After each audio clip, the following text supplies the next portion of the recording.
In Herzogenaurach, it was said, half in fun, people first looked at your feet to see whether you were wearing Adidas or Puma. You really had to experience firsthand what it was like in a town with 2 factories and 2 soccer clubs. People just avoided one another. 2 new firms in Herzogenaurach were looking for powerful allies, like national soccer team coach Sepp Herberger. When he visited Puma boss Rudolf Dassler at the new factory, at first Puma had the better hand, but not enough money. I know he wanted money, but he'd badly miscalculated, because Rudolf Dassler was deaf to that sort of thing. The next day, he gathered us all together and said, "I think I've made a mistake." We gave Herberger short shrift. I'm not sure that was the right thing to do. Nonetheless, we will continue to make progress. Then, of course, Sepp Herberger went to Adidas.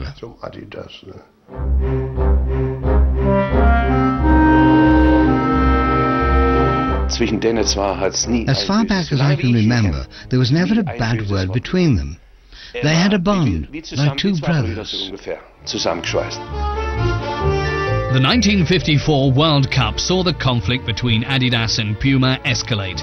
The German team wore Adidas boots. Their designer, Adi Dassler, enjoyed the trust of Sepp Herberger and was always by his side as kitman.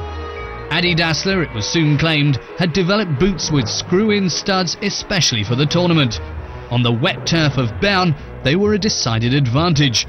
Even the referee put his faith in Adidas. It was the birth of a soccer nation and of Adidas as a world brand.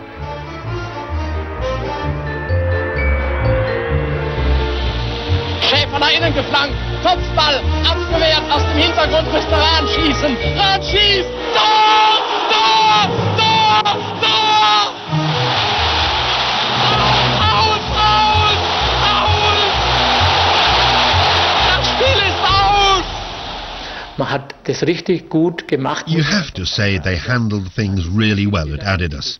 They presented this story, this fairy tale so well that it really opened the door for Adidas as an international brand. Our colleagues on the other side probably took it as a real blow because it was a huge triumph that was all over the newspapers. I'm certain that the products they manufactured were also good, although perhaps a tad inferior to ours. Such comments made staff at Puma furious because Puma had already marketed screw-in studs before the 1954 World Cup. It's true. We'd supplied all the West German leagues with them as early as the 52-53 season. The entire Hanover team, champions in 1954, wore boots with Puma screw-in studs. At least a dozen people worldwide claim with complete justification that they have a patent on screw-in studs. But what was particularly interesting in this case is that it was the first system that really worked. So in all likelihood, neither Puma nor Adidas really invented the screw-in stud. Still, the triumph belonged to Adidas. In the years that followed, the rivalry became increasingly unscrupulous. Adi Dassler suspected industrial espionage. The development department was sacrosanct to him. No outsider was ever allowed in. On one occasion, an adhesives representative, whom we always needed, showed up. And he was actually in the development department when the boss came in. "If I didn't know you so well," the boss said, "I'd shoot you on the spot." Puma boss Rudolf was also worried about his inventions, but he was also curious. I once went into his office and saw an Adidas boot on his desk. It had been cut in half. He showed it to me and said, "Georg, take a look at this." And I said, "Well, once again, we found out a lot. That's actually good for our firm, boss." And he replied, "Yes, yes, but you know, although I love the treachery, I hate the traitor." To emulate the brother he despised, Rudolf wanted a world champion at almost any price, so he too started developing his contacts with sports stars, but he wasn't prepared to dig deep into his pocket. In spite of this very intense rivalry, the lieutenants sometimes crossed the river. And most of the time, the point of this was to sort of stem the rise in the demands of football players. So, you know, they would make little deals, particularly about German football players and clubs. And on one particular occasion, for one man who was, you know, completely unique, they came to a sort of peace agreement called the Pelé Pact. Brazilian star Pelé was the world's finest soccer player, and when it came to advertising, no one was in greater demand. Pelé was a player who had a price normally no one could afford, because he was gifted with such unparalleled skill. If the two firms had started to fight over Pelé financially, each would have had to fork out an enormous amount of money. So they came to a tacit agreement, it seems, that neither would approach him.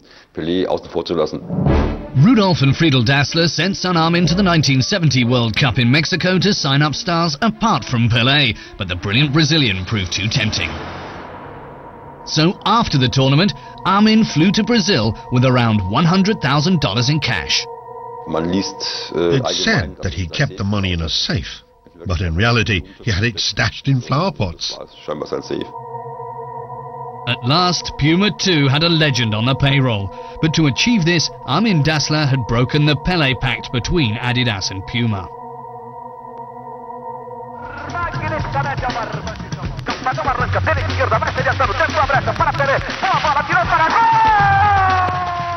At some time or other it came out that he'd received money. That gave rise to some pretty nasty scenes involving my father and Horst Dassler. The conflict between two brothers widened into a war between their sons. By now, Horst Dassler was in management at Adidas, and he tackled Puma's Armin Dassler about the Pelé affair. I'm sure he had a very bad time. I mean, what can he do? The main consequence of this is that from there on in, all deals were off. In the early 70s, German soccer players were among the best in the world, and the country's international stars were wooed by Adidas and Puma. The German FA had committed itself to Adidas, but Puma refused to give up and sent out agents to try and get players to change their affiliation. The tug of war really came to the fore at the 1974 World Cup. The West German side was comprised mainly of players from Bayern Munich and Borussia Mönchengladbach. When playing for their clubs, some wore Adidas boots, others Puma. Senior director Adi Dassler also wanted Puma wearers like Berti Vogts to switch to Adidas. The boss prepared me. Have him try them on, he said. Otherwise he'll claim afterwards that they didn't fit. So I did. I told folks my boss wanted him to try them on. So please do me the favour, I said. I can't lie to my boss and tell him you tried on the boots when you didn't. Okay, he said. Hand them over.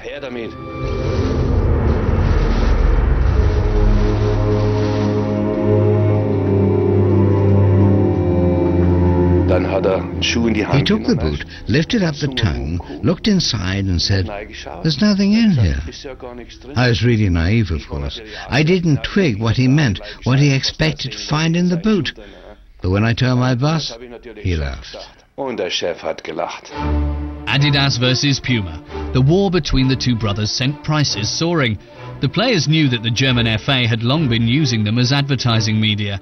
Now they wanted a share of the spoils. In the training camp at Malente, they revolted. It was the first time that a group of players had insisted on their personal rights and demanded money for wearing a certain brand of boot. The whole squad had gathered in the dining room because there was a huge discrepancy between the players' views as to what they should get and those of the West German FA.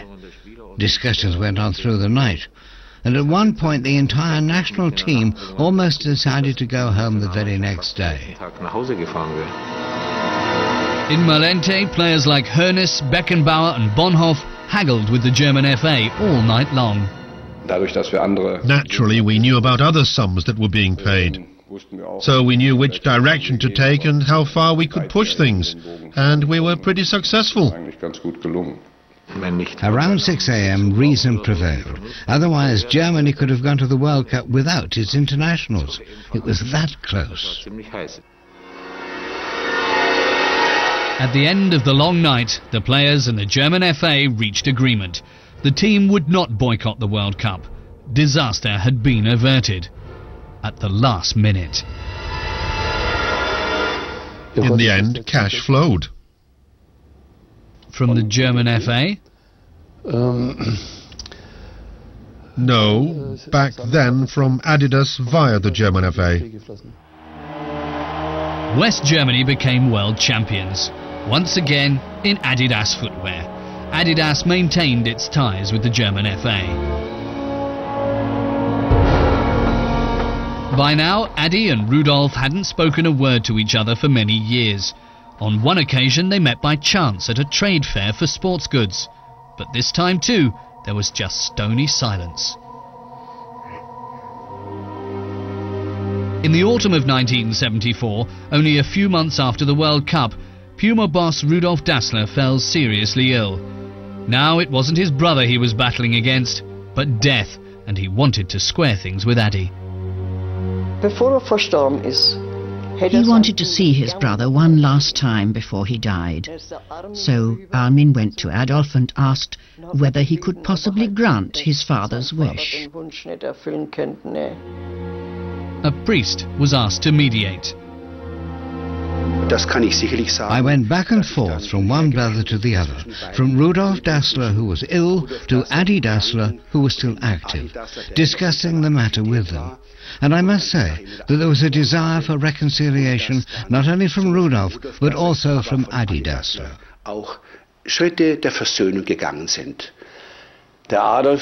Adolf Dassler told me that he no longer held a grudge against his brother. It's over, he said. But he never went to see him. At Rudolf's funeral, Herzogenaurach cemetery was packed. Would the hatchet at last be buried along with Rudolf? Everyone wondered whether Adi would turn up, but he didn't. The leopard couldn't change its spots. Most of the guests, of course, were curious as to whether Adolf would appear. But nobody said anything. There's an old saying that the longer a hedgehog puts off giving birth, the pricklier it will be. And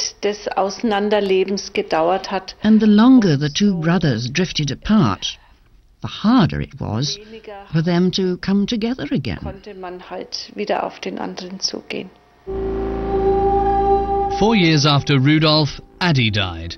He was buried at the same cemetery, but at the other end, far away from his brother. Theirs was an enmity that continued beyond death. Käthe, his mother, Adidas was now run by Horst Dassler, Adi's son, a new type of entrepreneur. Horst was a global player who built up a network of companies in order to secure the rights to the European Championships and the Olympic Games. He had one of the sharpest minds in the business. It's always said that my father would love to have been like Horst Dassler. But I can't imagine that. I don't know too much about Horst Dassler, but I am aware of all the dirty deals associated with him. By comparison, the Palais affair was small beer. It wasn't in my father's nature to behave like that. Things got tougher in the business. One day, Puma boss Armin and his son Jörg were at home together. I was sitting with my father in the living room in our house in Herzogenaurach. He'd just been on the phone, and I was trying to tune in to a particular radio station when I suddenly heard my father's voice on the radio.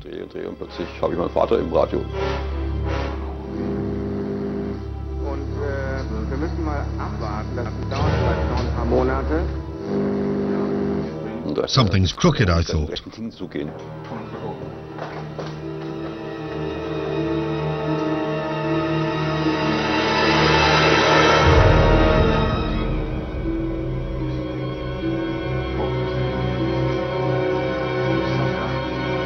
Someone had bugged his phone. I'll leave it to your imagination to decide exactly who planted the bug, but there aren't exactly a lot of alternatives. It certainly wasn't me listening in on my father. Whoever had bugged the Puma boss could have learned of his expansion plans. Puma signed a contract with tennis star Boris Becker. The battle with Adidas took its toll. The millions it paid to Boris Becker almost broke Puma. Shortly afterwards, Adidas followed suit by signing up Steffi Graf. The duel was becoming more and more relentless.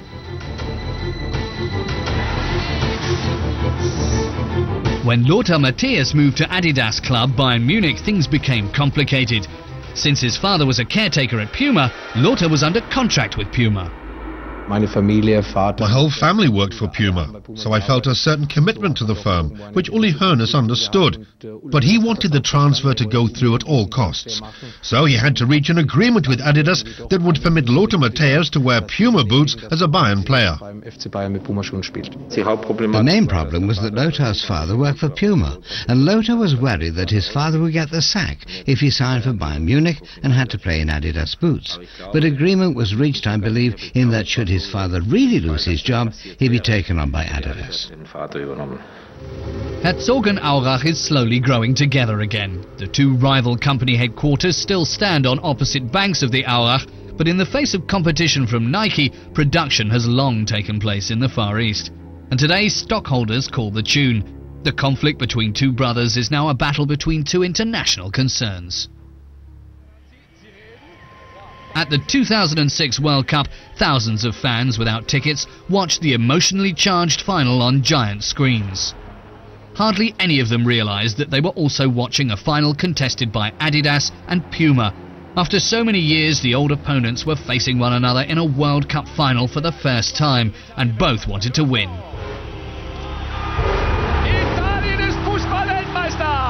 There's no doubt, of course, that it was a historic event for Puma. Never in the firm's history had a team wearing Puma boots reached the World Cup final.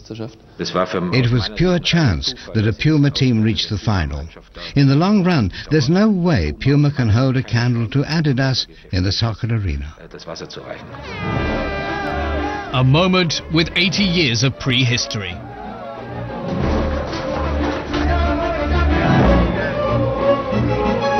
The big question was simply Adidas or Puma. Putting everything else aside, now it was simply Adidas playing against Puma. Both firms declared themselves World Cup winners.